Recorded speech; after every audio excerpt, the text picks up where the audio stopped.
I'm Craig Kenneth, a relationship coach and a psychotherapist. Every relationship is different and every breakup is different. Work with me and you'll get professional help on your situation.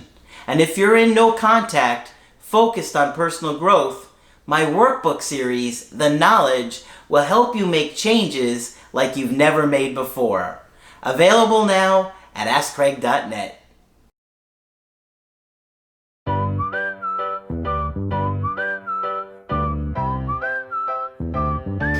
Hi there, I'm Coach Craig Kenneth.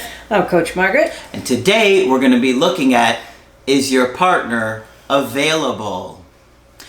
You know, Margaret, one of the things people don't think about a lot is how available your partner or your ex really is or was to you. Mm-hmm.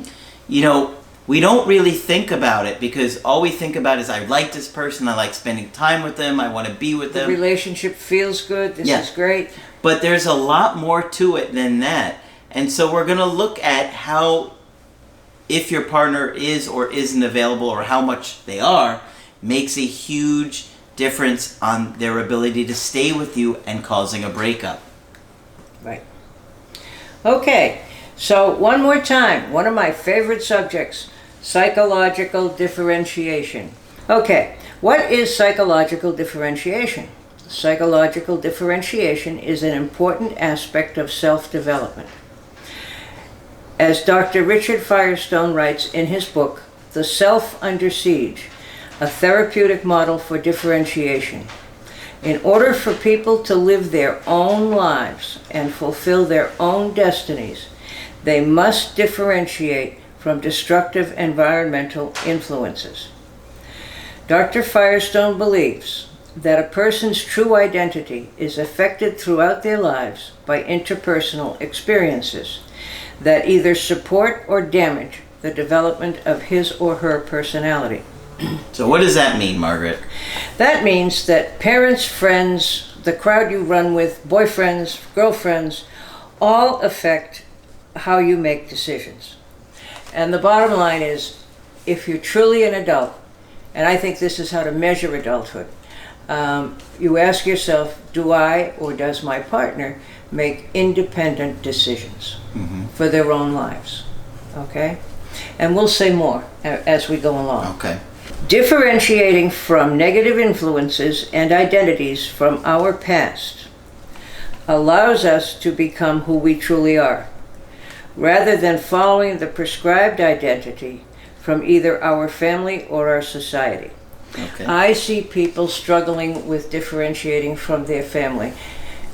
Every week, there's at least 2 cases where the issue is the person hasn't fully separated from their parents to the point where they can say, I have to make my own decisions. I'm sorry if you don't agree with this one, but I have to do it. Yep. Okay? It's the hardest job we have as grown-ups, I really think. It's not easy. There's a lot of guilt surrounding it. Yes. Manipulation. Yeah, guilt and manipulation, unfortunately. Yeah. To the extent that we are able to develop and sustain our own unique identities and follow our own unique desires, will we be able to live truly fulfilling lives. So, you should ask yourself, whose life am I really living? Yeah. Am I basing my life on my own personal beliefs, values, and desires? Yep. Okay. I've also come across several cases recently, and it happens to be women, but I'm sure it's true in the gay community, period, that there are people who are convinced they can never ever come out and let the world know who they are because it might upset a parent. Yeah, Okay? I've seen that a lot. That's a very difficult bind to be in, but you can't not be who you are. I'm sorry if it's hurtful, but chances are they'll recover. Okay? The threat is always that they'll never speak to you again. I've never seen it happen. Okay? Really? Never. No. And that's not just with gay people, but with any people whose family are really pushing them for something. If you turn around and you say, no, this is how it's going to be. I'm sorry if you're upset. This doesn't mean I don't love you. No. Well, The family may grump a little bit and try to pull you back into the fold of doing what we want. But if you can stand your ground, you'll make it. All right? Okay. I've never seen a family cut anybody off. By undertaking the project of differentiation, we are able to more fully become the unique individual that we have the potential to be. By understanding the process of psychological differentiation, we can begin to separate ourselves from the chains of the past and lead the most individualistic and meaningful lives possible. And parents can exert pressure in ways they don't even know that they're doing it. I always think of a case I had early on in my career, and I would visit the mother who had been on the edge of losing her kids into foster care, but had gotten it together again. But to one of her sons, she would always say, "You're such a handsome boy, but when you start to be 12 and 13, I don't want you to hang out on street corners getting girls pregnant." Mm-hmm. What do you think the message was to him? And he did it. The last I heard, he was hanging out on street corners. There are 4 key steps to psychological differentiation. The first steps involve becoming aware of the various ways we have been influenced by destructive individuals and experiences from our past. That's important. So you got to follow these 4 steps. Yeah. That's what they're suggesting. Yeah. Okay. Awareness is number 1. Awareness is number 1. Realize that we have all been influenced by some destructive people in our past, whether they meant to be or not. Yep. Okay? And most people don't really mean to be. The next steps involve taking action to break with these old identities in order to ultimately become our own truest selves. Okay. As Dr. Firestein points out, becoming a differentiated person is a lifelong project. I can speak to that because I've been doing it lifelong, and it's a long time. So be patient and compassionate toward yourself as you move through these steps. Okay. And as always, don't beat yourself up. Step 1. The first step of psychological differentiation involves breaking with destructive thoughts and attitudes towards ourselves that we internalized based on painful early experiences. We can start by identifying these negative thought processes, which Dr. Feinstein calls critical inner voice. Now, we've talked about that some before. How you talk to yourself is very revealing of what's going on in your head and therefore in your whole self. Yeah. And if we've been told, I've worked with I don't know how many people who had been told they were stupid over and over and over again until they had begun to believe it. Okay? Some of these thoughts may seem positive at first, either self-soothing or self-aggrandizing, while others will seem hostile, paranoid, or suspicious. Once we become aware of these voices, and they're not truly voices, but it's what you say to yourself. How many times do you see somebody spill something and say exactly what their mother said to them? Why do you always spill things? You're so stupid, or you're so clumsy. All right? So if you drop something, you're going to say to yourself, oh, you're so clumsy. We can develop insight into the sources of these destructive thoughts. Yeah. We can develop this insight by thinking about which specific individuals or experiences may have led us to feel that these negative ways about ourselves are true. Then we can try to answer back these skewed thoughts or voices in our own point of view. By learning to challenge this inner critic, we separate from the parent we internalized, a step that may cause anxiety to us, but will ultimately free us to become who we strive to be. I would oftentimes ask my clients to make a list of all the negative things that were said to them as kids, and you'd be amazed at what's said to some kids. You're stupid, you're clumsy, you're just like your father, you're just like your aunt so-and-so that we all hated. You know, you're never going to amount to anything. You never want to work, you never want to do your fair share. It goes on and on, okay? And do parents have any idea how destructive it is? Not at the time. You know, you may have 6 children and a job, and it's hard to even think about it. Step 2. The second step of differentiation involves recognizing and changing negative personality traits in ourselves. that are an incorporation of the negative traits of our parents, caregivers, and other influential figures.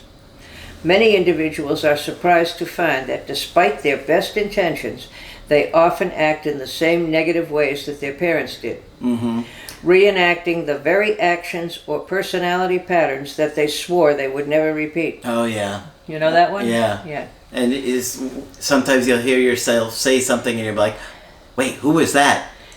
Is my mother here? This is my mother here, Is yeah. this my dad? Absolutely.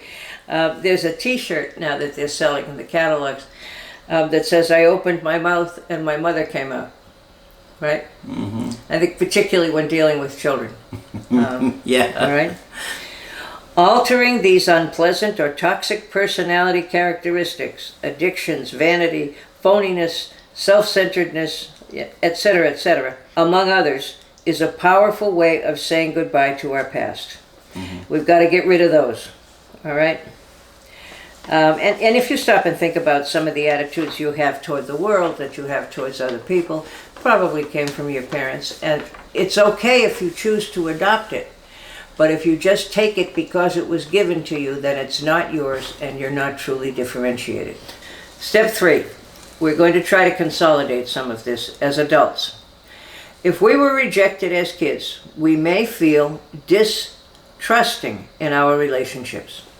People tend to cling to these defended ways of responding to others. Yeah. And remain emotionally trapped in cycles from the past. But I mean, if you learned not to trust anybody when you were a kid, if they were inconsistent, if they promised you things they didn't deliver, why would you trust too quickly? Yeah. You know? You start to give up. Sure. As adults, it's important to give up the hope of ever filling the voids that may be left inside you from being a kid. In order to become psychologically differentiated, we need to, in effect, say goodbye to our child selves and live fully as the adults that we are now. I think it's a wonderful idea, but I don't know how completely we can do it. Okay? Yeah. Unless you spent every day for, I don't know, a month writing down all your inner thoughts. All right? But to get access to this material, what he's saying is pay attention to your self-talk. Yeah. Right. The final step of psychological differentiation involves developing our own values, ideals, and beliefs. Now that's really important, values, ideals, and beliefs, rather than automatically accepting the beliefs that we grew up with or those of our culture. I said to someone in the past week who had been raised very strictly Christian and didn't seem entirely happy with it, I said, have you ever thought about whether or not you want to embrace that? And it was a very long silence. Then he said, I think I better. Wow. Yeah. Yeah. But I took a chance, but he was receptive. I mean, particularly if it's religion, you don't want to knock it. But I said, have you really thought about it? You know, do you embrace that? Wow. We should strive to lead a life of integrity. Yeah, we all know that. According to our own ideals, in spite of social pressure to conform to the standards of others. Yeah.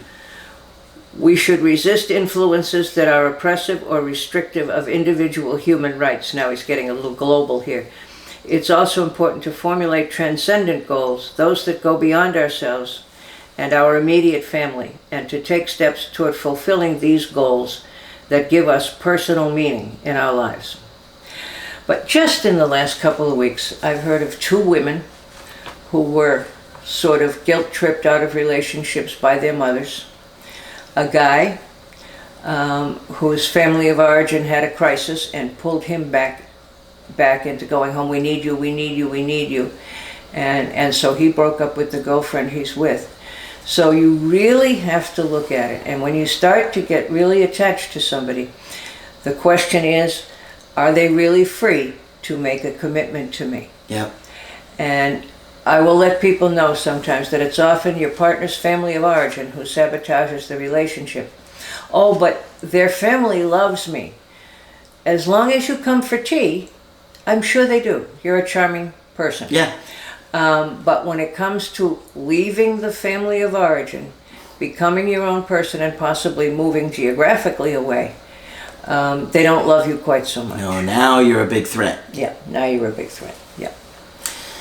Fascinating stuff, and it's something that you really have to look at and think about, not only for yourself, but for the people that you date. Are they available? How available are they? And I can think of a very sad case I had with an adult man who seemed like a lovely guy, who had dated this young woman who had come from another country and was being sponsored here by family. And they sabotaged the relationship. And if you knew her at all, you knew that other people had made her decisions for years, you know, and she was a risky investment at best. Not that she wasn't a lovely person, but she didn't say no to the people who were taking care of her. Yeah. Yeah. Really, really interesting So it's stuff. really important stuff. And you have to really spend time thinking about it. Yes, you do. Because it's happening whether you realize it or not. Yep. And if you become aware of it, you can deal with it. If you don't, you're just going to unconsciously continue to do what other people Have told want you to do. Yeah. Or have told yeah. you to do. Yeah. Or unconsciously told you what to do. That's right. Yeah. All right. Hopefully you enjoyed this one. Make sure you give Margaret a thumbs up on the video for all our research on this. Of course, when you want to get our help personally, just go to my website, askcraig.net. Sign up for the coaching option that works best for you. I do email coaching and I do Skype. Margaret is available for Skype coaching as well. If you feel that I can be helpful to you, please feel free to sign up with me. Just click on Margaret on the top of the website to do that. Make sure you subscribe to the channel, and that's it for this video. I'm Coach Craig Kenneth. I'm Coach Margaret. And we will talk with you soon.